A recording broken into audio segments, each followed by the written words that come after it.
Hi guys, welcome back to my channel. Friends, అసలు హనుమాన్ మూవీకి ఏం అన్యాయం జరుగుతుంది అనుకుంటున్నారా? అవును ఫ్రెండ్స్, అన్యాయమే జరుగుతుంది. ఎందుకంటే దిల్ రాజు గారు చూసుకున్నట్లయితే గుంటూరు కారానికి అయితే ప్రొడ్యూసర్గా చేస్తున్నాడు. మన హైదరాబాద్లో ఆల్మోస్ట్ 96 థియేటర్స్ ఉంటే దిల్ రాజు గారు 90 థియేటర్స్ అయితే తీసుకుంటున్నాడు. మనకి సంక్రాంతి చూసుకున్నట్లయితే ఆల్మోస్ట్ 5 మూవీస్ వస్తున్నాయి. ఒక్క మూవీని 90 థియేటర్స్ తీసుకుంటే ఇంకా 6 థియేటర్స్ ఏ మూవీ తీసుకోవాలి? ఫస్ట్ అనౌన్స్ చేసిన మూవీ కూడా హనుమానే భయ మనకు సంక్రాంతికి వచ్చినట్లు. మళ్ళీ ఇంత రాజకీయం అసలు ఎందుకు ఇలా దిల్ రాజు గారు చేసిన అంటే ఇది మనకు రివెంజ్ భయ. లాస్ట్ ఇయర్ ఏం జరిగిందని మీకు వీడియో లాస్ట్లో చెప్తాను. అసలు ఎందుకు భయ చిన్న హీరోలను తొక్కేస్తున్నారు? మన గుంటూరు కారం చూసుకున్నట్లయితే హైదరాబాదు, విజయవాడ ఫుల్ థియేటర్స్ని ఆల్మోస్ట్ గుంటూరు కారమే తీసుకుంటున్నారు పెద్ద హీరో అని.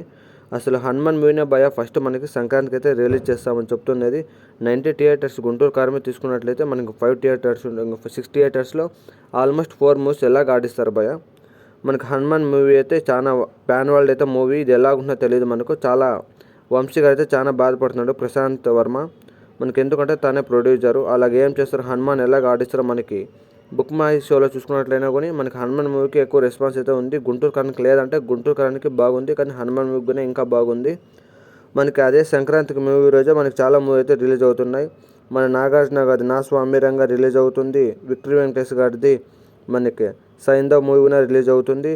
ఆ తర్వాత చూసుకున్నట్లయితే మనకి రవితేజ ఆడుకున్న ఈగల్ అయితే మూవీ అయితే ఉంది. కానీ ఈగల్ అయితే ఇప్పుడు పోస్ట్ పోన్ చేసేసినారు బాయ్. ఎందుకంటే ఇప్పుడే వీళ్ళ మధ్యలో థియేటర్స్ దొరుకుతూ లేదు. మళ్ళీ మనకెందుకని వాళ్ళైతే దూరంగా అయితే వెళ్ళిపోయినారు. అసలు ఈగల్ అయితే ఫిబ్రవరి 9th అయితే రిలీజ్ అవుతుంది. ఫిబ్రవరి 9th కూడా ఆల్మోస్ట్ 2 మూవీస్ ఉన్నాయి. యాత్ర 2 అండ్ మనకి డీజే 2 అయితే ఉంది. ఆ మూవీలు కూడా పోస్ట్ పోనే అవకాశం ఉంది. మళ్ళీ డీజే 2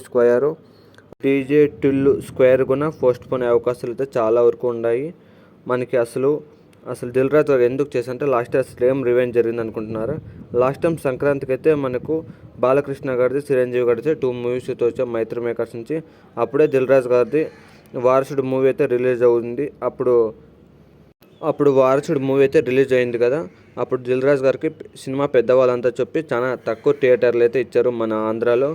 అందువల్ల తను ఇప్పుడు థియేటర్లు మొత్తం తీసుకుంటున్నాడు. దీనివల్ల మీరు ఏమనుకుంటున్నారు? అసలు ఏం జరుగుతుంది అనుకుంటున్నారు? కామెంట్ చేయండి. సబ్స్క్రైబ్ చేసుకోవచ్చు కదా. పుచ్చుక్ పుచ్చుక్. లాస్ట్లో ఈ డైలాగ్ ఎవరో తెలిస్తే కింద కామెంట్ అయితే చేయండి గైస్.